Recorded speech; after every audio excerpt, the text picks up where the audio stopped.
के बाद बड़ी संख्या में, बड़ी तादाद में यहाँ पर सुरक्षा कर्मियों की तैनाती कर दी गई है।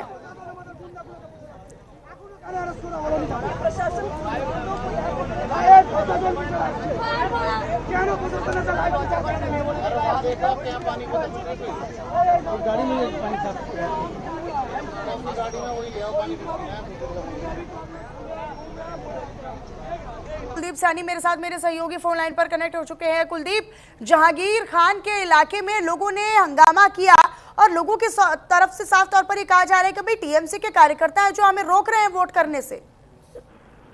देखिए, दक्षिण 24 परगना की ये एक टक्कर वाली सीट थी और जहांगीर खान दरअसल ये अभिषेक बनर्जी के बहुत नजदीकी माने जाते हैं और टीएमसी का ये जो इलाका है वो पिछले कुछ सालों से टीएमसी यहाँ पर दबदबा बनाई हुई थी और यही वजह है कि लोग उनसे काफी परेशान थे। हिंदू बाहुल्य जो लोग हैं जहां पर यहाँ रहा करते थे, वो शुरू से, जब से चुनाव होने की प्रक्रिया शुरू हुई है उससे पहले ही लोगों का आरोप था कि जहांगीर खान और उनके लोग उनको डराने धमकाने के साथ वोटिंग से जाने से पहले ही उनको काफी परेशान करते हैं। और यही वजह रही कि जब ऐसी जो इलेक्शन कमीशन को ऐसी जानकारियां मिली, लोगों ने शिकायतें दी पुलिस में, उसके बाद में एकाएक वहां पर सुरक्षा बढ़ाई गई। यूपी कैडर के आईपीएस को वहां लगाया गया। वहां पर अजयपाल शर्मा ने खुली चुनौती भी दी। उसके बाद में देखा कि शांतिपूर्ण चुनाव भी हुआ, लेकिन धांधलियां जो अंदर खाने चली है उसके चलते रिवोटिंग हो रही है। और रिवोटिंग के दौरान आपने देखा कि आज जैसे ही मतदान शुरू हुआ उसके बाद जहांगीर और टीएमसी के तमाम बड़े नेता और कार्यकर्ता वहां पहुंचे और लोगों के घर में जाकर, दरअसल देखिए बंगाल का जो रिवाज रहा है पिछले चुनाव में, हमने देखा कि लोगों ने खुले तौर पर आरोप लगाया कि पश्चिम बंगाल में लोग टीएमसी के जो कार्यकर्ता है उनके घरों में जाके सूतली बम रख देते हैं। उसके बाद उनको डराया धमकाया जाता है कि अगर टीएमसी को वोट नहीं दिया गया तो घरों के अंदर बम फोड़े जाएंगे। तो इस बार वापस से उसी परिपाटी पर टीएमसी के लोग आ गए और इस दौरान जहां जहांगीर खान के खिलाफ लोगों ने प्रदर्शन करना शुरू कर दिया। और देखिए, हिम्मत बनती है जब हम देखते हैं कि जब लोकतंत्र का ये पर्व है, लोग अपने वोट के लिए खुले हैं, अपने अधिकार को इस्तेमाल कर रहे हैं, तो जाहिर सी बात है जब आपको सुरक्षा बल दिखाई देते हैं, सीआरपीएफ और पुलिस के अतिरिक्त जवान आपको खड़े दिखाई देते हैं, तो खुले तौर पर इसका आपको फायदा मिलता है और आप इसका खुला विरोध कर सकते हैं। यही वजह रही कि पिछले 15 दिनों से जहां पर अजयपाल शर्मा उसकी तैनाती की गई थी और उन्होंने पूरे माहौल को परखा, इलेक्शन कमीशन को रिपोर्ट किया, पर्यवेक्षक को बनाए गए। उसके बाद से लगातार जब हालात, उनको लगा कि हालात यहाँ संवेदनशील है, उसके बाद अतिरिक्त जाब्ता लगाया गया है। फिलहाल हालात सामान्यपूर्ण है, लोगों से समझाइश की जा रही है और उन्हें भयमुक्त वोटिंग के लिए अब इलेक्शन कमीशन और जो वहाँ सुरक्षा में तैनात जवान है उन्हें सुरक्षित वहां पहुंचाने का काम कर रहे हैं। लेकिन देखिए, टीएमसी के खिलाफ जिस तरह के आरोप लगाए जा रहे हैं ये पहली दफा नहीं है। इससे पहले 2021 के जब चुनाव हुए थे तब भी ये फालना सीट इतनी ही संवेदनशील रही है। उससे पहले भी लगातार हमने देखते आए कि ये वो गढ़ है जहां पर दक्षिण 24 परगना की वो सीटें हैं जहां पर हमने देखा है कि लगातार कई दिनों से टीएमसी के कार्यकर्ता लगातार बीजेपी के समर्थकों, उनको चाहने वाले, उनको वोट करने वाले लोग या फिर मीडिया के सामने जो लोग बोल रहे हैं उनको डराने धमकाने का काम किया जा रहा है। खासतौर पर यह भी कहा जा रहा है कि 4 तारीख का इंतजार कीजिए, उसके बाद देखा जाएगा। तो देखिए, फिलहाल सुरक्षा बल मौके व्यवस्थाओं पर बनाए हुए हैं। लेकिन ममता बनर्जी के उस दावे का क्या कुलदीप, जिसमें वो ये कहती हैं कि अब से पहले भी तो चुनाव हुए हैं और शांतिपूर्ण तरीके से लोगों ने लोकतंत्र का इस्तेमाल किया, लोकतंत्र की खूबसूरती को दर्शाया है पश्चिम बंगाल के हर चुनाव में, लेकिन ये क्या कि टीएमसी उम्मीदवार जहांगीर खान के इलाके में जब लोग विरोध कर रहे हैं तो वो ये कह रहे हैं कि भाई आप ही के तो कार्यकर्ता है जो हमें वोट करने से रोक रहे हैं। बीजेपी को खुले तौर पर वोट करने की बात भी अब लोग खुले तौर पर कह रहे हैं।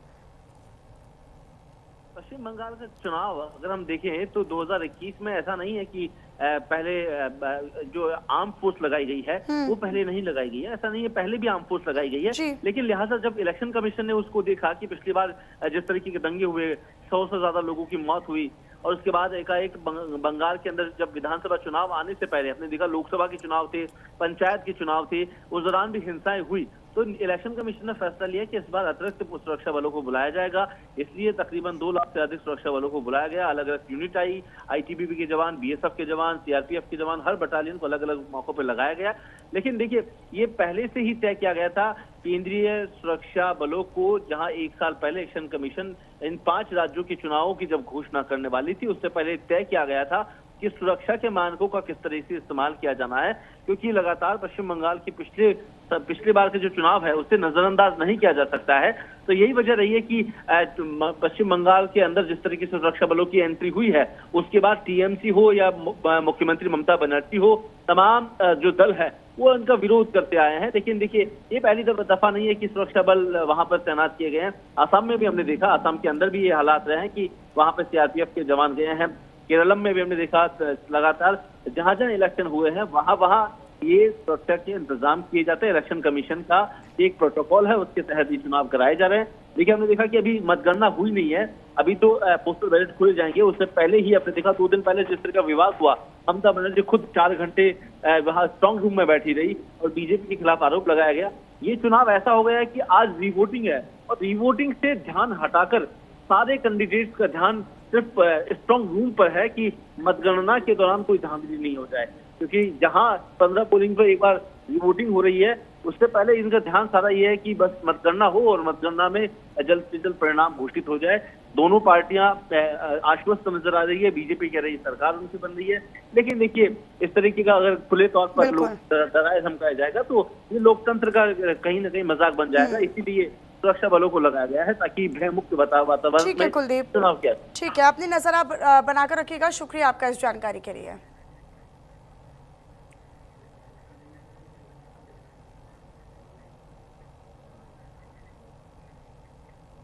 चलिए अगली खबर का रुख कर लेते हैं। पश्चिम बंगाल के 15 मतदान केंद्रों पर रीपोलिंग लगातार जारी है। डायमंड हार्बर के 4 बूथों पर लगातार दोबारा मतदान हो रहा है। सुबह 7 बजे से ही ये मतदान जारी है। यूं तो 6 बजे तक ये मतदान चलेगा। 4 बूथों पर दोबारा मतदान हो रहा है। मगराहाट के 11 पोलिंग बूथों पर दोबारा मतदान हो रहा है। सुबह 7 बजे से मतदान जारी है, वोटिंग जारी है।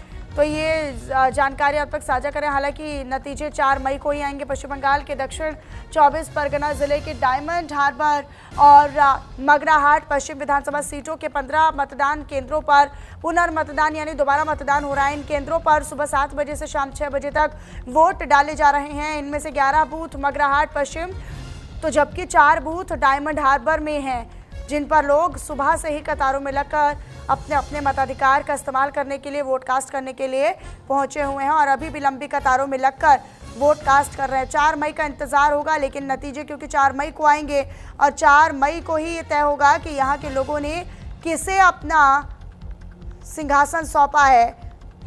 पश्चिम बंगाल में इस बार high voltage drama, high voltage सियासत और हाई वोल्टेज जो नतीजे हैं उसकी भी उम्मीद है। इसी को लेकर राजनीतिक प्रतिक्रियाएं भी हैं, वो भी आपको सुनवाते हैं।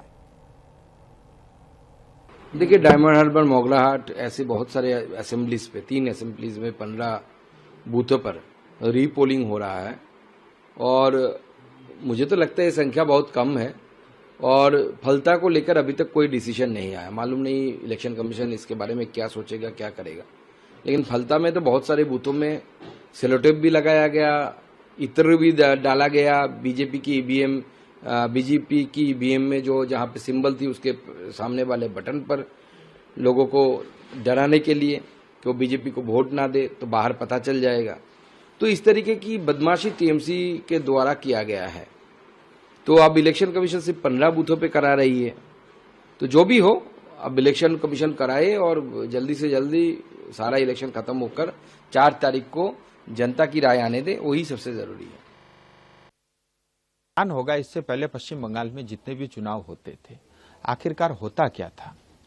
जो ईवीएम के आंकड़े आते थे और उसके बाद अल्टीमेटली जो फाइनल डाटा जो इलेक्शन कमीशन को जाता था, उस डाटा में हेराफेरी होती थी। इसके बहुत सारे कंप्लेन सिर्फ भारतीय जनता पार्टी ने, स्वयं सीपीएम और कांग्रेस भी लगाती आ रही थी। और अच्छा है, चुनाव आयोग जो है ट्रांसपेरेंट तरीके से पश्चिम बंगाल में चुनाव करा रहा है। जहां इससे पहले इतनी बड़ी तादाद में हिंसा होती थी, 2026 के चुनाव में छुटपुट घटनाएं छोड़ दो तो किसी तरह की हिंसा अभी तक नहीं हुई। और इसका एक बड़ा कारण ये भी है कि चुनाव आयोग इससे पहले जो भी कमियां, गलतियां थी, खामियां थी, उसको दुरुस्त करके निष्पक्ष तरीके से जो है चुनाव कराने में चुनाव आयोग सफल रहा है। प्रॉब्लम हुआ था इसलिए रिपोर्टिंग हुआ। क्या प्रॉब्लम है? क्या प्रॉब्लम पता नहीं, प्रॉब्लम तो हुआ है कुछ। क्या इश्यूज हैं जिनको लेकर वोट कर रहे हैं आप? यहाँ पे जो एजुकेशन है उसके सिस्टम को कुछ बढ़िया है और जो बिजनेस हो रहा है उसके जो चेंजेस चाहिए। देखिए, तृणमूल कैसे चोरी करने का कोशिश किया ये 15 बूथ से मालूम होता है। ईवीएम मशीन में सेलोटेप लगा दिया ताकि दूसरा पार्टी का वोट ना गिरे, सिर्फ तृणमूल कांग्रेस को ही वोट मिले। इन्होंने सेंड भी लगा दिया था। इन्होंने जो कैमरा है वो कैमरा को घुमा दिया, वेबकास्टिंग नहीं हो पाया। तो ऐसा जितना बूथों का अभी है उसमें कुछ बूथों का चुनाव हो रहा है, रिपोलिंग हो रहा है। एक नई प्रकार का खेला इन्होंने किया इस बार कि बीजेपी के जो बटन थे उसके ऊपर उन्होंने स्टिकर लगा दिया था, ऊपर टेप लगा दी थी ताकि वह बटन को दबा ही ना सके। ये पकड़े गए, इसलिए वहां पर रिपोल जरूरी है। चुनाव आयोग के द्वारा पुनर्मतदान कराया जा रहा है, हम उसका स्वागत करते हैं और शांतिपूर्ण ढंग से मतदान हो रहा है, ऐसा समाचार मिल रहा है। और 4 मई को तो दे दी गई, क्योंकि जितना विचलित हैं, जितना अनर्गल आरोप लगाने का प्रयास कर रही हैं, उससे ये साबित हो रहा है कि टीएमसी बहुत करारी पराजय के द्वार पर खड़ी है। 4 तारीख का पश्चिम बंगाल को भी इंतजार है, देश को भी इंतजार है। नहीं तो उसका जवाब देना, जो वीडियो हमने दिखाया उसमें उसको पॉइंट आउट करके दिखा दे कि कौन था वो, वहां पर कौन टीएमसी का रिप्रेजेंटेटिव था। वो क्यों नहीं दिखा पा रहा है? हर पार्टी का रिप्रेजेंटेटिव, स्पेशली टीएमसी का रिप्रेजेंटेटिव का होना चाहिए। वहां का टीएमसी पर रिप्रेजेंटेटिव कौन था वो दिखा दीजिए। दूसरी बात है, अगर सिक्योरिटी एडिक्वेट था तो ये आफ्टर 48 आवर सिक्योरिटी बढ़ाया क्यों गया? अगर सिक्योरिटी बढ़ाया मतलब एडिक्वेट नहीं था, इनएडिक्वेट था। अगर इनएडिक्वेट था तो इलेक्शन चुनाव खत्म होने से आज तक ये जो टाइम बीत गया लगभग 48 आवर्स, ये इनएडिक्वेट सिक्योरिटी रख के वो किसको फायदा देने का कोशिश कर रहा था? ये चुनाव आयोग को पूछिए। तो भाई भारत जल्द ही